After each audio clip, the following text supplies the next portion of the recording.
Welcome back to Glendale Today. I'm Councilmember Yvonne Kanak of Glendale's Beryl District. We're back at the Glendale Main Library with Library Director Sue Komernicki and Branch Manager Kathy Hamill. Before the break, Kathy and Sue were telling us about the ebook collections available on the city's website. Now we're going to see how to download an ebook from the Overdrive collection to an electronic reader. Hi, Kathy. You want to give me that down low on the download now? Absolutely. Okay, we're ready. Well, we mentioned a couple of the different ebook collections that we have. The one we're going to focus on today is called Overdrive, otherwise known as the Greater Phoenix Digital Library. And to get to it, you can go to our webpage, and you can either go under the library catalog or you can go under our research tools. I'm going to go into the catalog. And at the top of the catalog, there's this link that says ebooks. And there you see some of the other ebook collections that I'd mentioned earlier. And what we're looking for is this Greater Phoenix Digital Library.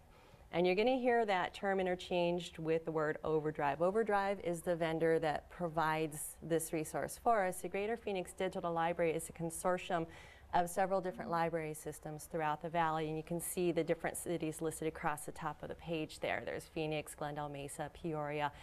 So we are all part of this consortium that accesses these ebooks. And just a few things before getting started. What I've found in using this system is that if you're going to transfer to a mobile device like a Sony e-reader or a Nook or anything like that, it's best to have the device linked to your computer right from the get-go. Another really good thing to do is before you start searching for your book titles is sign in the upper right here.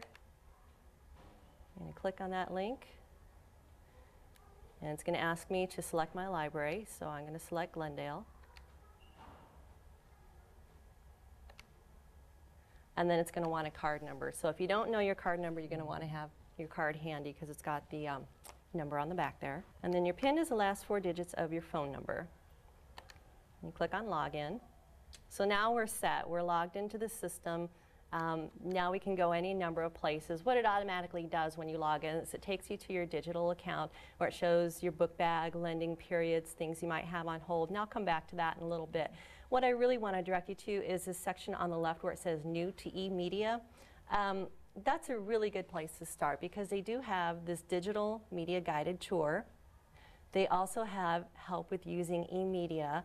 And they have this little question and answer list about borrowing titles, which is really useful. It tells you about lending periods, how to put books on hold, how to take things off hold if you decide you don't want it anymore, how to turn in books early, which you can do in some cases. If you scroll a little bit farther down, a couple other things here. There's a link to recommended devices. Not all mobile devices will interface with Overdrive. Kindle is one that does not interface with Overdrive just yet. The iPad does with certain formats, mainly the audio formats, but not the text formats. And so it's really good to check that recommended devices link first and see if what you've got is going to work with this system. Couple other things you need to do before you get started. You want to download this Overdrive Media Console. It's real fast, downloads right onto your computer and your program files. And also this Adobe Digital Edition, same thing if you're wanting to get the text files, you want to download that Adobe Digital Editions. And then if you're using a Mobi Pocket Reader, that's another piece of software you'll want to download. And then when you're ready to search, a couple different options here too. You can either browse some of the preset formats they have here. They've started adding movies. They've started adding music. They have sections broken out for kids, for teens, for audiobooks specifically, for ebooks. But if you're looking for a specific author, what I like to do is just go up to the search bar at the top here. So if I'm going to look for somebody like Ray Bradbury, I'm just going to click on that and click Go. And what that's going to do is pull up a list of items either by Ray Bradbury or about Ray Bradbury. And some of the things I want to point out here as you're going through this title list, it's going to show you several things here, especially this kind of peach colored area where it says plays on. That's critical because that's going to tell you, for example, this first one, if I have a Mac at home, this is not going to play on my Mac because that's grayed out. If I have a PC, perfect, I'm in business. This is an audio book, it's a WMA file, it will work on an iPod. Again, won't work on a Mac, it's not available in an MP3 format, and it cannot burn to CD. What you'll find some of these, like this next one called Marionettes, it does give you the option to burn to CD. So after you've downloaded it, if you want to put it on a CD and you've got that capability from your computer, you have the licensing to do that. And can I ask a question? Sure. Are the downloads are free then? The downloads are free with the library cards.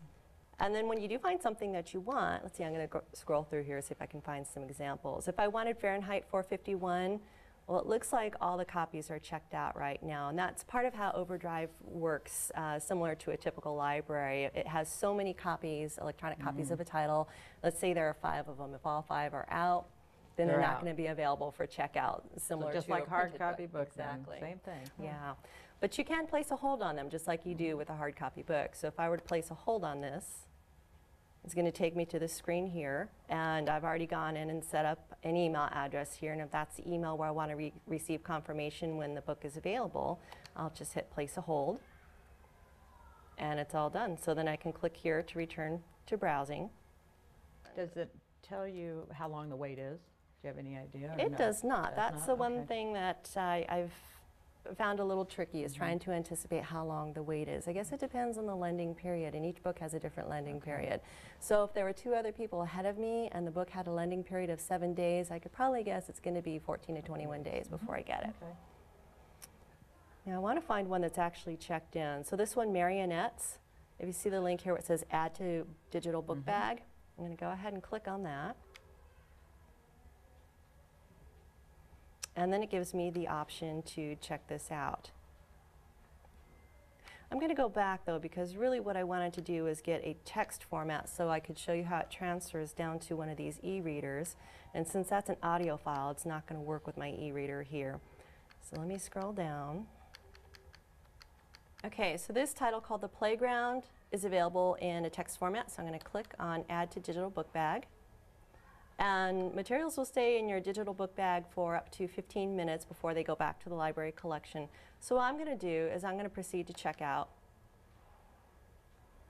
And I can choose a lending period here. I can go with a 14-day checkout, a 7-day checkout, or a 21-day checkout. I'm just going to take 7 days for this one because it's a short story. And I'm going to confirm my checkout. And then the last thing I need to do here is the actual download piece. So I'm going to click on the download button, click on save.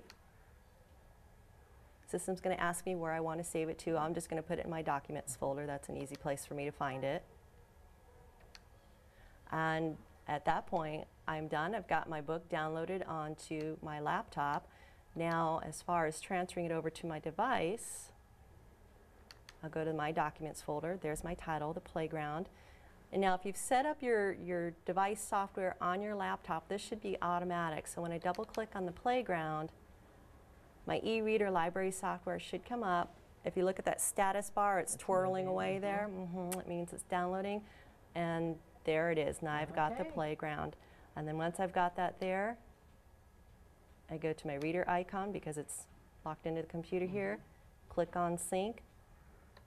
And that, with the sync now button, it's going to sync all my titles over to my reader. Fabulous? And then I can take this and go. I can, right now I've got 20 different titles on that, and I can take it and go anywhere.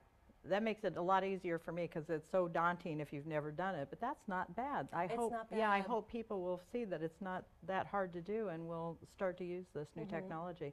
Thank you so much. You're welcome. That was great. Thank you.